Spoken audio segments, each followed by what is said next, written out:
बिस्मिल्लाहिर्रहमानिर्रहीम। खातिन हज़रात, मैं हूं अख्तर अब्बास और आप सबको अस्सलाम वालेकुम। वो लोग जो दुनिया के मुख्तलिफ ममालिक में जाते हैं, वो आपसे बड़ी कहानियां सुनाते हैं। वहाँ के लोग बड़े अच्छे, बड़े लोग शानदार, कुछ खूबियों को तो ऐसे वो एलेबोरेट करते हैं, ग्लैमराइज करते हैं। वैसे दिल की बात बताऊं, पाकिस्तान के लोग भी जो बाहर जाके तवील अरसा रहते हैं, जब वापस आते हैं तो उनमें से कुछ खूबियाँ ज़रूर पैदा हो चुकी होती हैं। चाहे वो वहाँ का डिसिप्लिन हो, चाहे उनकी ग्रूमिंग हो, चाहे कपड़ों का हो, चाहे एक्सेंट का हो। पर एक खूबी ऐसी है जो मैंने लोगों में बहुत ज़्यादा देखी, उनके बच्चों में भी, जो बाहर जाके बहुत बरस रहते हैं। आज रफ़िया हाशिम ने पूछा, इब्राहिम रामे ने पूछा। उन्होंने कहा कि नए साल में कुछ खूबियाँ जो हमको ज़रूर अपने अंदर उतारनी चाहिए, उनमें से सबसे बड़ी क्या हो सकती है, किस बारे में आप हमको बताएंगे। अच्छा, इसी तौर पर रॉ इस्माइल ने ये पूछा कि बैरून मुल्क के जो लोग हैं वो अपनी खराबियों को कैसे दूर करते हैं। चूंकि इन तीनों सवालों का आपस में जुड़त है और कुछ कॉमन चीज़ें हैं, तो मैंने सोचा आज हम इस पे बात करते हैं। देखें, हम सबको जहाँ अच्छी आदतें पसंद होती हैं, इसी तौर पे हमें बुरी आदत से नफरत होती है। अपनी हो तो हमें इल्म नहीं होता, पर हर दूसरे की छोटी बड़ी जो बुरी आदत है वो हमको चुभती है, बुरी लगती है। अब सवाल ये है कि क्या ये बुरी आदतें पलक झपकते में दूर की जा सकती हैं? ये आदत आपके बच्चे में हो, या आदत आपके मियाँ में हो, या आदत आपकी अहलिया में हो, या आपके करीबी अजीज़ों में हो, इनसे छुटकारा कैसे पाया जाए? बड़ा सवाल तो यही बनता है कि क्या छुटकारा पाना मुमकिन भी है कि नहीं।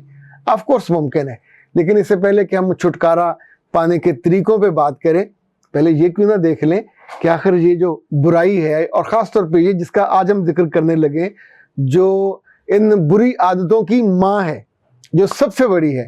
आप सोचिए कि अल्लाह के रसूल सल्लल्लाहु अलैहि वसल्लम से भी किसी ने पूछा था कि या रसूलल्लाह, मैं ईमान ला रहा हूँ तो किस चीज़ से अपने आप को रोकूं? तो आपने फरमाया था कि झूठ मत बोलना। अच्छा, उसके बाद उस आदमी ने गलती करने की कोशिश की, चोरी करने की, ज़ना करने की। हर मौके पे उसको आया कि मुझसे पूछेंगे तो क्या जवाब दूंगा।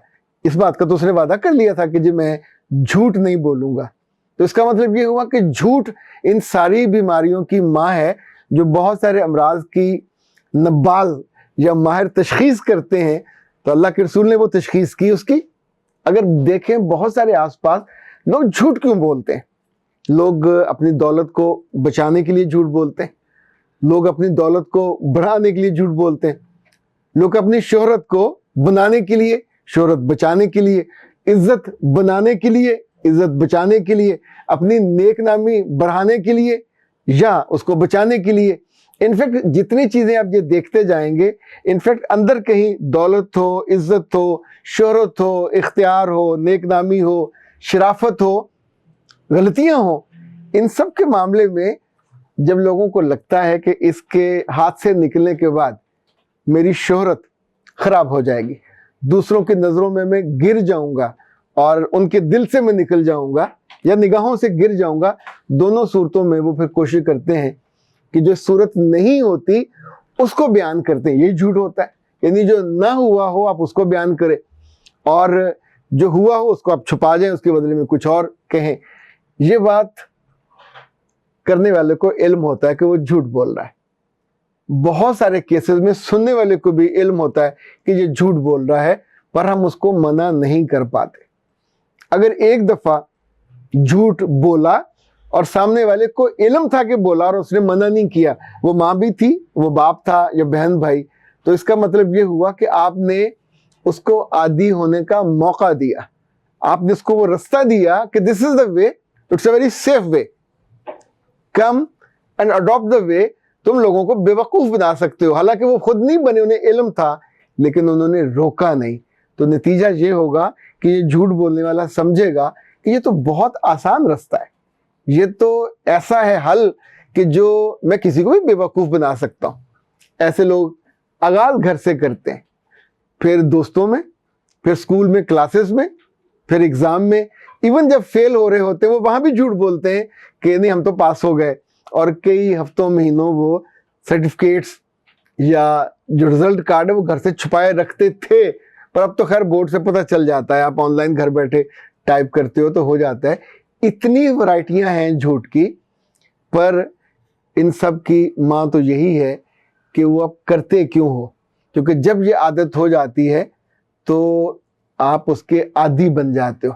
کسی بھی عادت کو چھڑوانے کے لیے بھی 40 دن چاہیے ہوتے ہیں، اور کسی بھی عادت کو بننے کے لیے بھی اب جب ریپیٹڈلی وہ کرتے ہیں تو وہ بن جاتی ہے۔ ماہرین جو نفسیات ہیں، یہ جو کہ اللہ کی نعمت ہیں، اس میں سے اچھے جو لوگ ہیں انہوں نے اس پہ کافی ریسرچز کی دنیا کی مختلف یونیورسٹیز میں، لڑکیوں پہ، لڑکوں پہ، ہزاروں لڑکوں پہ، اور انفیکٹ اس کے بعد وہ پھر کچھ چیزوں کو نتائج نکالتے ہیں۔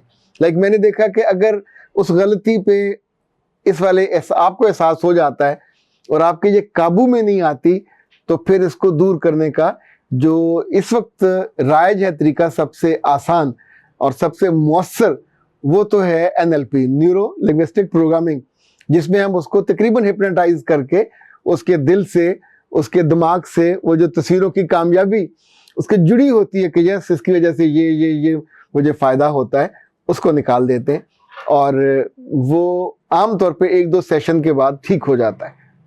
یہ اس کا کامیابی کا جو سکسیس ریٹ ہے وہ بہت زیادہ، پر پاکستان میں NLP کے ماہرین بہت تھوڑے، اور جو ہیں وہ بہت لمیٹڈ موضوعات پہ کام کرتے ہیں، یعنی ان کا جو سکوپ ہے وہ بہت تھوڑا۔ اچھا، دوسری چیز یہ ہے کہ اگر جھوٹ بولنے والے کو سمجھا دیا جائے کہ بیبا، لڑکی ہو یا لڑکا، کہ تم ہر کسی کو راضی نہیں کر سکتے، ہم دوسرے کو راضی کرنے کے لیے، خوش کرنے کے لیے، اس کے گڈ بکس میں آنے کے لیے، اس کے دل کو راضی کرنے کے لیے جو بولتے ہیں جھوٹ، تو انفیکٹ اگر اس کو علم ہو جائے تو برا، اگر اس کو پہلے سے علم ہے تو اس سے بھی برا۔ اس وقت وہ آپ کی طرف ایسے دیکھ رہا ہوتا ہے اور ایسے کر رہا ہوتا ہے، اور آپ نہیں جانتے ہوتے کہ وہ تو آپ کی اس بلنڈر کو جانتا ہے۔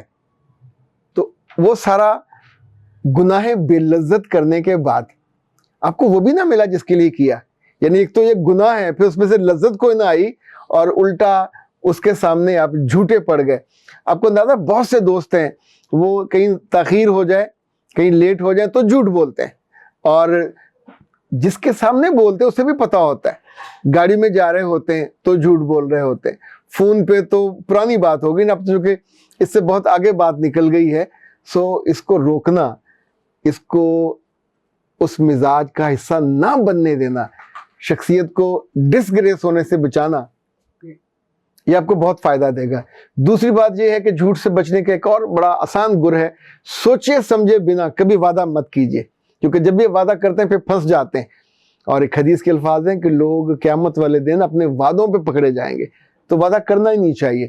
جتنا اوائڈ کر سکتے ہوں اتنا وعدے سے آپ اوائڈ کریں، لمبا دے دیں، اس سے پہلے کام ہو جائے اوکے، لیکن کل کا دیں گے اور کل آپ کو پتہ ہوتا نہیں ہونا تو ہفتے کا دیں۔ پیسے کی لین دین ہو، کہیں آنے جانے کا ہو، تو ہمیشہ وعدہ کرنے سے بچیں۔ تیسری چیز یہ ہے کہ جو اسے مت اون کریں، اور جو کیا نہیں اس کا اظہار مت کریں کہ میں نے یہ کر دیا، یہ بھی پکڑا جاتا ہے۔ اسی طور پہ جو کمایا نہیں اتنے نعرہ مت ماریں، یہ بھی ایک بڑک ہوتی ہے پنجابی کی نا، کہ میرے پاس یہ ہے، میرے پاس یہ ہے، آپ پاس ہوتا نہیں ہے، کسی اور کے پاس ہوگا تو ہوگا، آپ کے پاس نہیں ہوتا وہ بھی پتہ چل جاتا ہے۔ حسد کی وجہ سے بھی جھوٹ بولنا پڑتا ہے، خود نمائی کی اگر عادت ہو تو بھی جھوٹ بولنا پڑتا ہے۔ اسی طور پہ جو ایک بہت بری عادت ہے وہ خود ستائی کی ہے، جب آپ اپنی تعریف اپنے منہ سے، اپنے لفظوں سے کرنے لگتے ہیں تو بھی پھر آپ جھوٹ بولتے ہیں، اور یہ جھوٹ آپ کے کھاتے میں لکھے جاتے ہیں، لوگوں کی آنکھوں میں لکھے جاتے ہیں، لوگوں کے دلوں میں لکھے جاتے ہیں، ان فرشتوں، اس والے فرشتے، الٹے ہاتھ والے فرشتے کے ریکارڈ میں لکھے جاتے ہیں۔ اور آپ کو ایک بات آپ جانتے ہیں نا، ایک جھوٹ بولنے سے بندہ جھوٹا نہیں ہوتا، 2 3، جب آپ ایک کام کنزیکٹیو کرتے ہیں تو پھر آپ کے نام کے ساتھ ہی جھوٹا لکھ دیا جاتا ہے، دوستوں میں بھی اور خود اللہ کے ہاں بھی۔ یہاں عزت جاتی ہے اور وہاں آپ کی آخرت جاتی ہے۔ سو نئے سال میں مجھے لگا کہ اچھی عادتیں تو ضرور لینی چاہیے، پر اپنی ایک بری عادت کو بھی تلوار لے کے، اور یہ تلوار ہے ارادے کی، یقین کی، ایمان کی، تیقن کی، کہ میں نے اس کو کاٹنا ہے کسی کو بتائے بنا۔ یہ آپ اس کو کر سکتے ہیں، اور کرنے کے آپ رستے پہ چل پڑیں گے تو جو ہو جائے گا۔ کوئی دقت ہو تو مجھے بتائیے گا، میں آپ کو اس کا پورا پروسیس بتا دوں گا کہ بری عادتوں کو، بلکہ ہماری کتاب اس میں پورا وہ تذکرہ ہے، سٹیپس ہیں کہ کس طرح ان سٹیپس میں جا کے آپ ان بری عادتوں کو اپنی زندگی سے، اپنی شخصیت سے کاٹ کے پھینک سکتے ہیں۔ اختر عباس کو دیجیے اجازت۔ السلام علیکم۔